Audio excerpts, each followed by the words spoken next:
Hi, I'm Linda, and this is No Frills ASMR. Today, I thought it would be interesting to talk about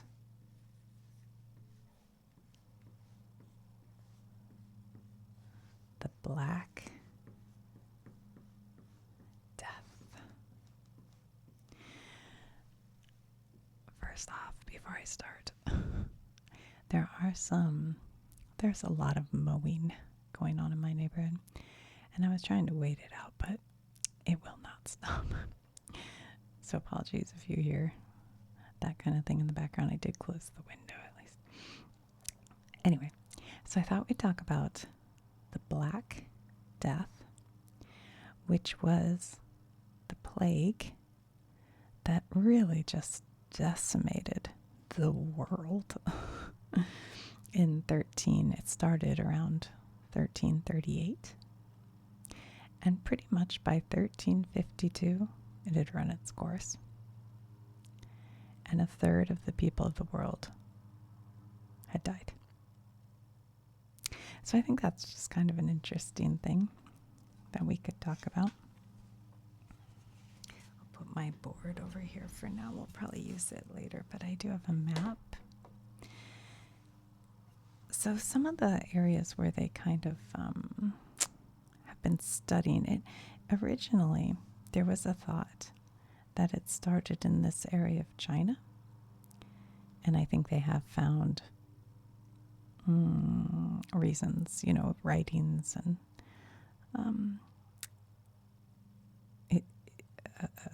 what do you call it, graves and stuff that show it could be a possible origin. But I think now there is this area in Kyrgyzstan right up around here. I know this map is so dark, it's really hard for you to see what I'm writing on, so we'll just go with it. But they found DNA that now, they can do this amazing DNA with, I think there's not much left, obviously, from the 1300s, but teeth are still there. So they can get pulp out of the teeth and examine it. So they're pretty sure this area, they have found plague victims who had bubonic, pneumonic, I think, whatever they find in the DNA, from 1338 to 1339 in this area. You know what, maybe we'll just write some dates down so that I keep track of it. So this is kind of the earliest they've found. And this is in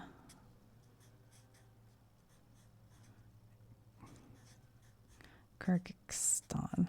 I'm probably saying that incorrectly. Apologies if I am.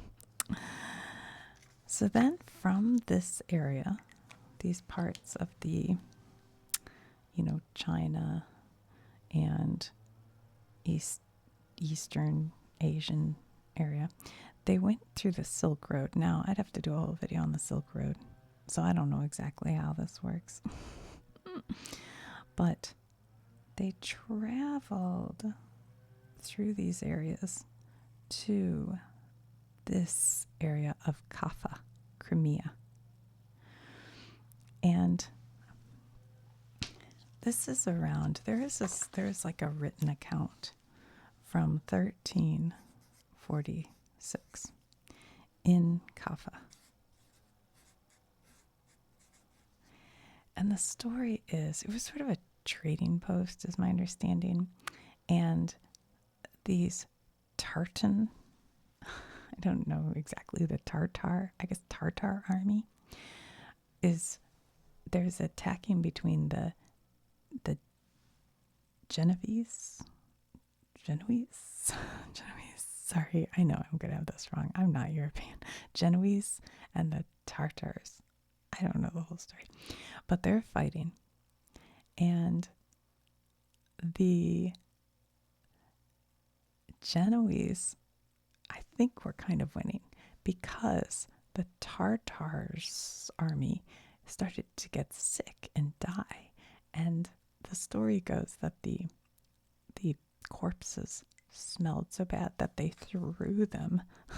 They flung them. They call it like a fling at the Genoese sailors. And it kind of worked. It scared them off. So those sailors get in their ships and they sail to Constantinople, which was a major trading port.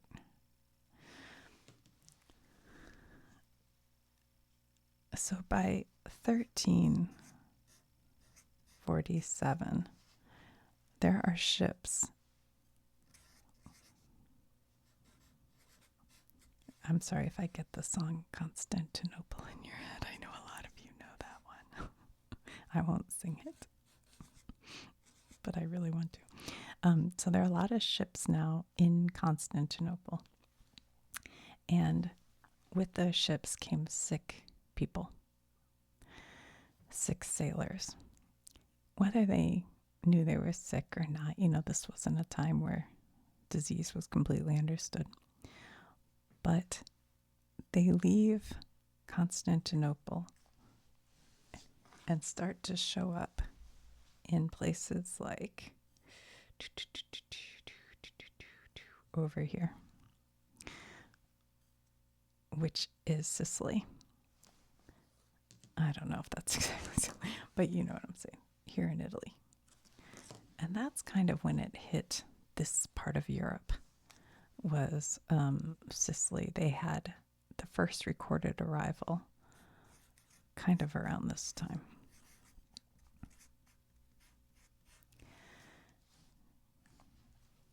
And then from Sicily, that's when it heads into Europe. And it goes up into France, it goes to Spain, it goes out to Portugal, it comes up into all around the Mediterranean and up into England and all of the United Kingdom, over to Scotland. I don't look up Ireland. I'm sure it made its way to Ireland, but I didn't actually look that up. I just realized how big this shark is compared to, look, he's as big as, he must be a megalodon. Anyway, so that starts to really spread around 1348 is when it goes into all of the Mediterranean, and Spain and France and England, all of that area. And then in 1349, it starts to move this way into Germany and Scandinavia and Poland. So that's when it starts hitting here. This is kind of like, I have two pens going. I have a dry erase and then a Sharpie. Poland. Now, I did read something that Poland, and I don't know, I didn't go back and read this, but they weren't hit as hard because they had a ruler who was keeping people out of the country. I forgot to go back and look at that. But anyway, and then by 1351, then it moves into Russia and all of Northern Europe. Sorry for the sloppiness, guys. All right, so that is when it moves past here, it goes into here, it goes all up in here. All right, so between the earliest known accounts, 1338 to 1351, it's moved all around the world, really. Oh, I forgot to do Russia, sorry. It's like coming back all in here. Okay, oops. And it did go down into here, too. I should have read more about that. Actually, yeah, I didn't even see anything. I know I saw Egypt had a really bad case, but I don't know. Anyway, so it moved all around the world. Now, this part of the world was separate. But the thing with the Black Plague, I was trying to figure out, like, what is it? And there's actually been a lot of debate that's kind of ongoing. But what they do know, because there were a lot of, church. I think the church and the doctors kind of overlapped, but they were the educated people who could write stuff down. So there are accounts written down about how the thing progressed. And so the first thing you'd get is just sort of a general malaise, just feeling really tired. That's sort of your first sign. And then you might start to get fever. And then you get these, like, they called them buboes for bubonic plague. They call them now buboes, I think. But they're like these lumps. And they would show up on your, like, armpits, your neck, your groin, basically in your lymph nodes. So it's your lymph nodes, I think, kind of swelling up, but they become huge sometimes, like really big. And then you get these, sorry for this word, I'm going to spell it wrong. I guess that's how you spell it. You get these pussy open sores. And really the only treatment most of the doctors had was to lance those things and let them drain. But it really didn't do anything. I mean, they didn't know what to do. And then you'd get these purple splotches. And they were called God's token, because once you had these purple splotches, they considered that like a mark that God's going to take you. And so you get these, well, I don't know, just purple splotches, but it would also start to stink. Like it would smell really bad. And you could get really bad breath and fevers that would make your head feel like it was frying your brain, which it may have been. You may have had that high of a fever. And vomiting was accounted, there were counts of vomiting and coughing up blood. But basically, from what I could tell, if you start to get these lumps, your days are numbered. Like a lot of times, most people died within 3 to 5 days. It's like you get it and then you're gone, Now, some people never got it at all. So like maybe they have some sort of genetic immunity to it. I think now they think part of the reason why it doesn't spread now is because most people who are still alive at this point are sort of genetically, I don't know if that's true, but I heard some guy say that, like, have lived through it historically in their families. I don't know.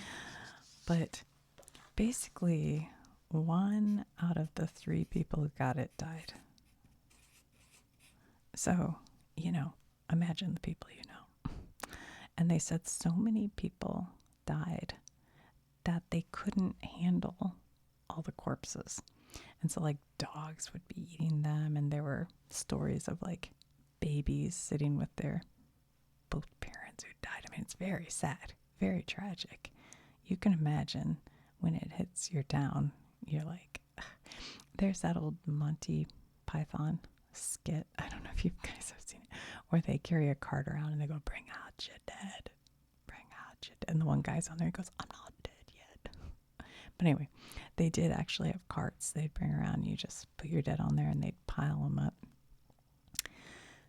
So how did it go from person to person is still sort of a question, because most, like, bubonic plague generally, and probably with this too, is from rats. Well, it's from the fleas on the rats. And the fleas get it from the rats, and then they might jump on a human and bite a human.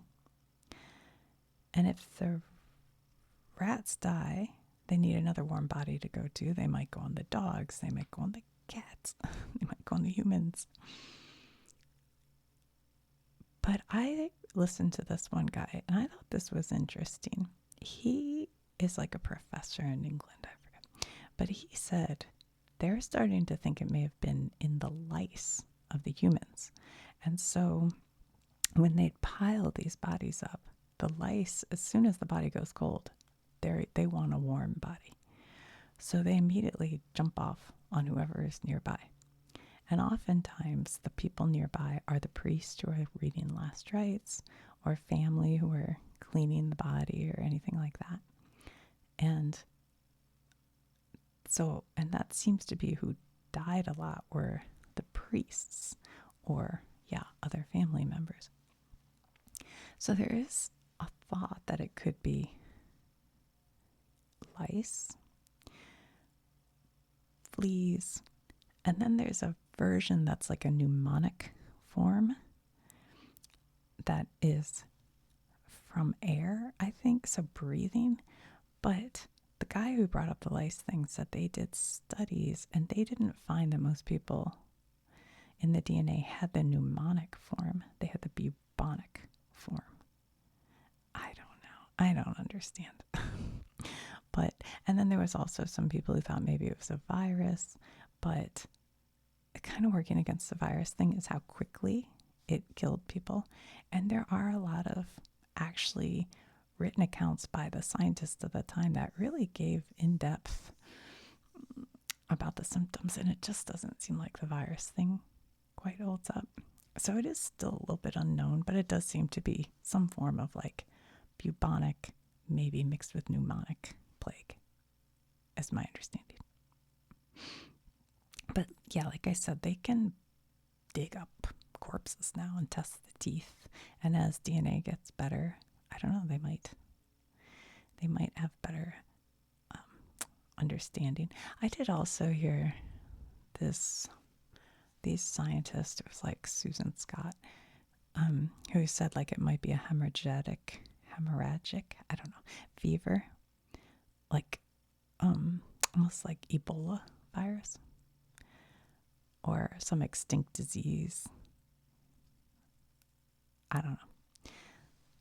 All right, so that's kind of that.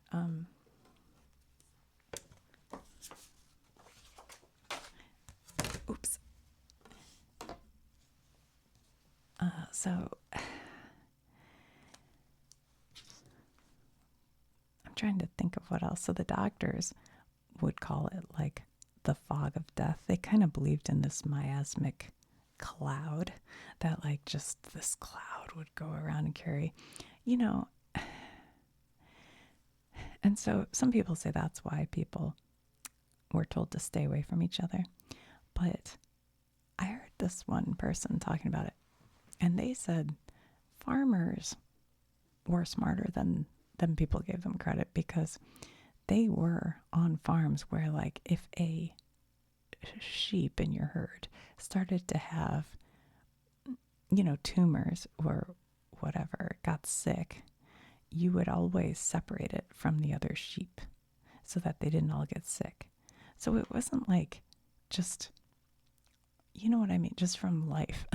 They kind of knew, like, stay away from the sick people. But the problem with this thing is, by the time it hit a town, it spread so quickly. And actually, during this time was the very beginning of quarantine ideas. But they didn't have the idea for quarantine until after it had already started to spread. So there was never any real quarantine. But it gave them the thought of it. Like when we were my sister and I were in Dubrovnik, which is in Croatia. And we took a ferry over to the island of Lokrum. And that was it may have been the first quarantine island. And so when ships came into Dubrovnik, before they could go into the walled-in city, they had to spend 30 days in quarantine on Lokrum, which is kind of interesting, before they let them see if anybody got sick, what happened. But I think with this plague, it was just moving so quickly that by the time they were like, hey, we got to keep these ships off our land, it had already come into the land and spread. And interestingly, it seemed to take out, I mean, obviously in big cities, it killed, like in Paris, I think it killed 70% of the population. Does that sound right? Maybe it was 50. I'm not good with numbers, but it was a lot. And like Hamburg, Germany, it was like 50 or 70% of the population. But even in the smaller towns, when it showed up in a small town, it would kill off like a third of the people. Like it was extremely contagious, or not even spread, whether it's by fleas or lice or air. I mean, I don't know, but it spread quickly, and I want to say like it did a good job. It did a good job if you're on the side of a disease, which I'm not. But you know, it like however it spread, it was very. It did its work, because by the end of this thing, I think it. I wish I was better at remembering numbers, but it killed off. I think it was a third of the population. Now, however many people that was at the time, but it was a lot. I got a note here somewhere. Hold on. It says 75. This seems like a big difference, to 2 million people worldwide were killed by it. Now, populations were nothing like they are now. That was a lot of people. So many people that some people say, like, because I heard on Stuff You Should Know podcast that so many people died that it stopped like cutting down lumber to build farms or for fires or whatever. And so more trees grew. And so they can look at like the ice caps and see that during this time there was, what is it, more CO2 or less CO2 in the air. And they think it was because there were more trees, because so many people died. What? I don't know. It seems crazy. And some other like things that happened because of this. There was, well, we'll go 2 things. First of all, with religion. Now, afterwards, some people were like, obviously, being religious didn't work because the priests died. A lot of really good and faithful priests died. And a lot of people who prayed super hard died. Or people who were like the best person in your family who spent time washing the body after death, that person died. So it made a lot of people sort of question religion. Now, we could also say those were the people giving last rites or bathing. They were with the dead people more, and that might be why they died. But so it did make some people kind of mad at religion. But at the same time, there were people, especially coming out of Germany, who were doing, what is it, flagellants, where like it's like in that one movie, that Celestine Prophecy, what is it called? I can't remember anyway. But where you like whip yourself on the back, you know, like you have pain.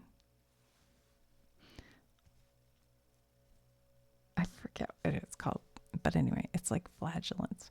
And so these people would, during this time, they believed that having flagellants or pain for God would cure this thing. So they'd like walk around barefoot all around Germany and whip themselves. But the other thing they believed is that Jewish people were the cause, and that Jews had poisoned the water supply. And part of their thinking with that was because some Jewish areas did actually do a better job of surviving this thing. And now they think it's probably because, one, Christians and Jewish people generally were separated. So maybe the Jewish people just were more separated from them. Also, Jewish people had very strict rules about their food and about washing your hands and cleanliness of the food. That could be something. But Christians, especially these German flagellant Christians, that sounded strange, but they really believed that the Jewish people did it and they would burn them alive. It was, again, another time where Jewish people are blamed for things, and Christians went after them. So some people became even more religious because of it, because they felt it was God mad at them and they needed to do more severe prayer and flatulence and all that stuff to get into God's good favor. So it kind of went both ways with religion. But there are thoughts.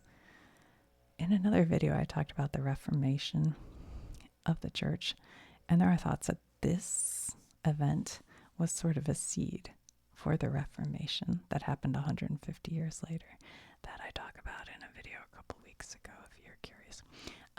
And then science had a bit of a boom after this, because a lot of people were like, hey, we gotta figure this stuff out. And so even though at first it was kind of hard to get the colleges up and running because so many teachers had died, they did, and science kind of took a upswing after this, because, people wanted doctors and scientists who knew a little more about stuff. And in the art scene, this is the time when that whole dance macabre, am I saying that right? Macabre, dance macabre. I guess there's no R in it. Is that Spanish? Anyway, whatever. But if you look at old paintings from that time, a lot of them are like skeletons, dancing with people or leading people towards the grave. And it's all very, skeleton and death related, which makes sense, because if you lived through that, I could totally see how that could happen. Yeah, and the doctors at the time, basically, because they kind of believed it was this miasmic cloud or this fog of death that came from Jupiter and something aligning, I don't know, something weird. They said, you shouldn't breathe too much of other people. I don't know if it actually transmitted that way, but it seems like it could have been a good idea. And it would come through the certain wind. So you'd put glass on the window of the north side of your house or something. And they also said, don't bathe, don't have any sex, and you shouldn't have any sad thoughts, positive thinking while you're dying of open pussy sores.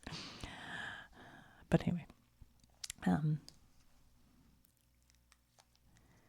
so, and they do, the bloodletting sometimes, I think, for people. Now, this is before they had the masks that we all think of with the, plague. Those plague masks came along like in the 1700s, I think. This is before they had that. But I think they did use amber and other scents that they'd carry around on them just to be able to talk to people. But I'm sure part of that, they had rosemary and stuff. But I think part of that's just because it smelled so bad. I think it really stunk.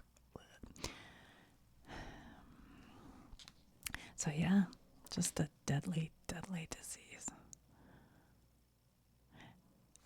And it's still, the bubonic plague is still around. It's still around today. People, even in Nevada, over here, getting the bubonic plague. But now you can take antibiotics and it will treat it. Thank God for medicine and science. But it came back. This was a wave of it, and then it died down because I think enough people died that it kind of just, but then it kind of came back in waves every now and then, but never as bad as this. So I don't know if now it's like an extinct, like I said, bubonic plague, but this version. I don't know if, I don't know.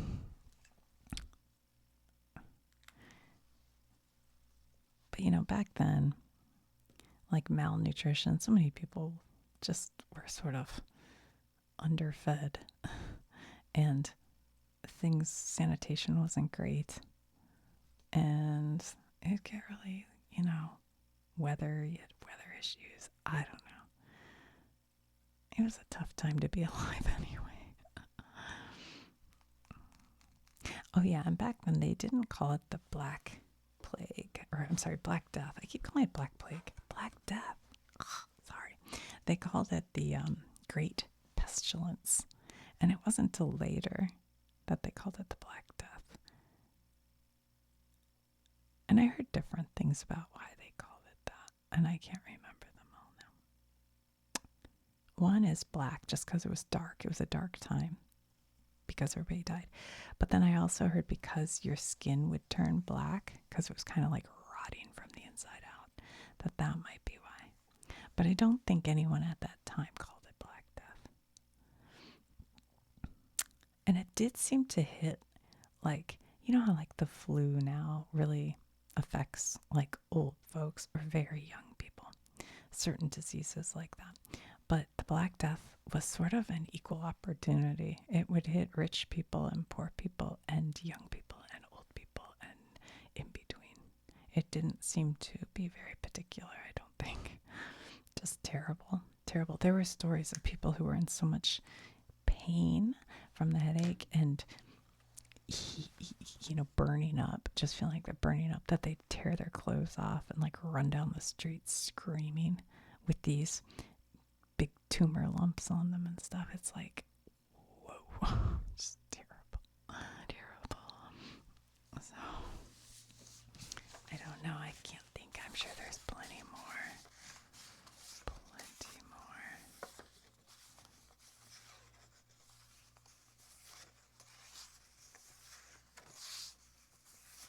I think that was the story with the Poland, part of Poland, why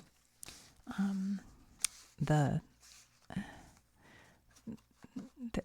leader of Poland, I don't know if he was I don't know, emperor, king, or whatever, I don't know what he was, but he, for like one reason, he didn't want to let people in because of, I think, the plague itself he saw, but then also because these German flagellants guys were going around killing Jewish people, he didn't want to let them in.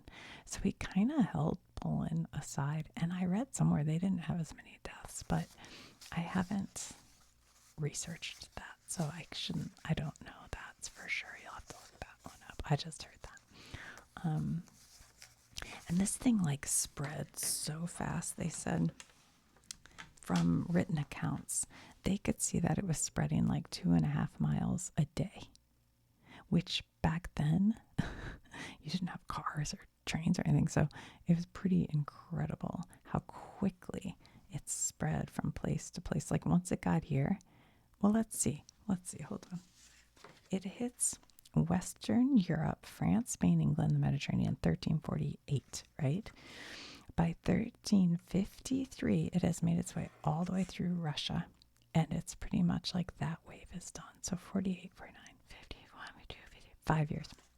5 years it spread throughout Europe and killed millions of people. Wiped out whole villages, families. Wow.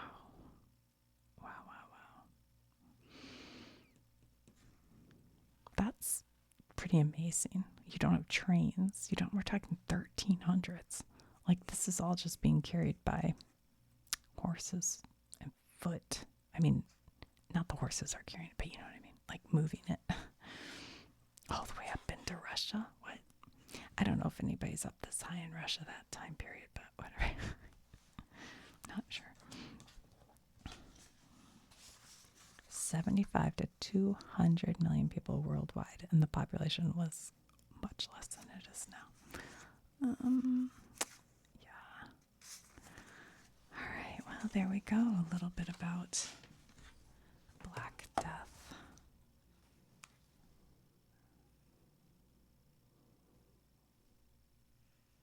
Black Death.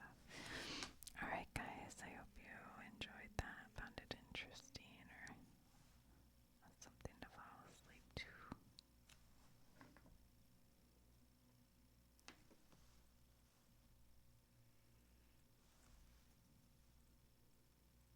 I think this may have been a request from someone in the comments a while ago.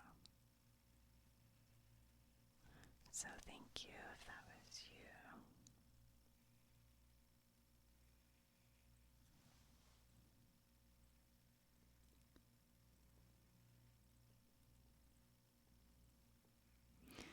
It's funny because I have another video about death I was thinking of doing. What's going on? I think I just made one